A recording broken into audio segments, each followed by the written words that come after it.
많은 관심을 받고 있는 사건, 사고들 짚어보겠습니다. 네, 지금 이 사건, 오늘은 손수호 변호사와 함께합니다. 어서 오십시오. 안녕하십니까? 네, 안녕하세요. 네. 앞서 영상에서도 봤는데요. 유튜버 찌양을 협박해서 돈을 뜯은 혐의를 받는 이른바 사이버 레커들이 재판에 넘겨졌다고 하는데 일단 누구가 어떤 혐의로 기소된 건가요? 네, 실제로 실명보다는 성명보다는 활동명이 더 예. 유명하니까요. 예. 그렇게 말씀드리면 구제역 그리고 주작 간별사는 지금 구속된 상태죠. 공갈 등의 혐의로 기소가 됐고요.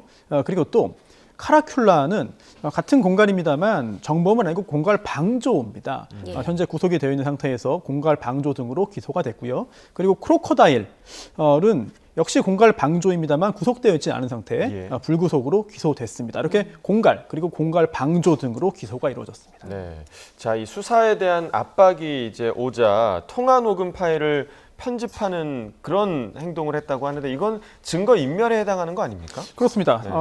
지금 이 유튜버들 중에 일부는 구속이 됐고 또 일부는 구속되지 않았잖아요.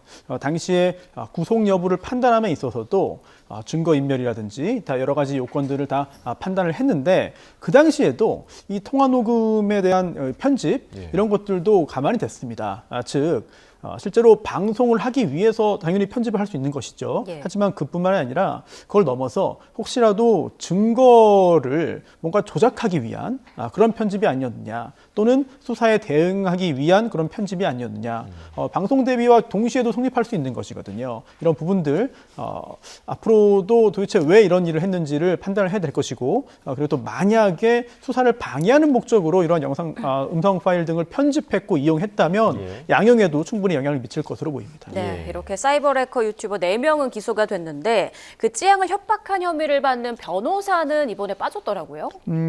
그렇습니다. 예. 사실 업계에도 큰 충격을 줬고 만약 언론에 보도된 내용들이 전부 다 사실이라면 대단히 충격적인 일이거든요. 예. 그런데 일단 구속영장을 청구했습니다만 기각이 된 상태고 또한 이번에도 공소제기 대상에서 제외가 됐습니다. 예. 그런데 수사기관은 여기에서 수사를 중단하겠다, 혐의가 없다라고 보는 것은 아니고 현재로서는 이제 업무상 비밀 누설 등의 혐의를 추가해서 그동안 수사를 보강했기 때문에 영장을 다시 청구할 것이다라는 입장을 보이고 있거든요. 구속 여부는 지켜봐야겠습니다만 기소에 대해서는 상당한 의지를 가지고 있기 때문에 추후 법정 공방으로 번질 것으로 보입니다. 네.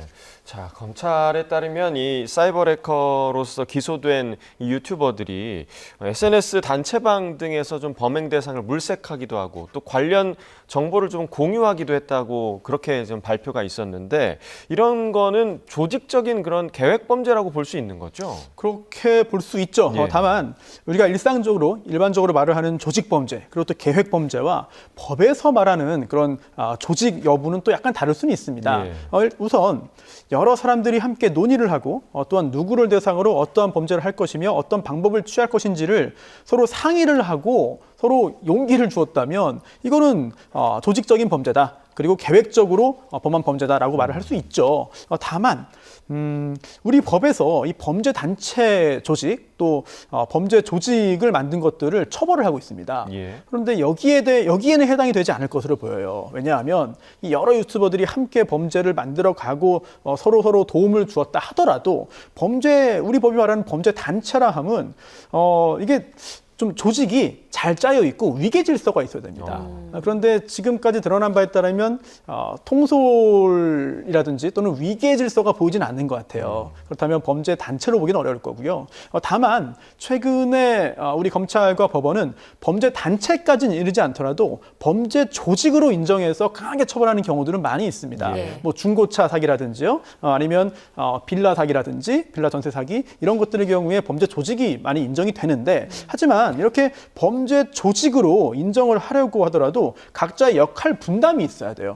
구성원들 각자 역할을 분담해서 또 반복적으로 실행할 수 있는 조직 체계 정도는 갖추고 있어야 되거든요. 하지만 여기에는 미치지 않을 것으로 보입니다. 따라서 이들이 함께 범행을 한 것이 추후에 만약 유죄 판결이 나온다면은 양형에는 불리하게 영향을 줄 것이에요. 왜냐하면 죄질이 좋지 않고 예. 또한 많은 사람들에게 피해를 줬기 때문인데 하지만 적어도 범죄 단체 또는 범죄 조직으로 법적으로 인정하는 것은 약간 무리가 있지 않나 싶습니다. 예, 그리고 이번 사건과 관련해서 검찰은 약탈적 범죄라는 표현을 사용했더라고요. 있더라고요. 이 부분이 법리적으로 봤을 때는 어떤 걸 얘기하는 건가요? 네, 양형에 큰 영향을 줄 것으로 보여요. 왜냐하면 이번에 검찰이 밝힌 바에 따르더라도 이 공갈을 범죄 수익 모델로 만들었다.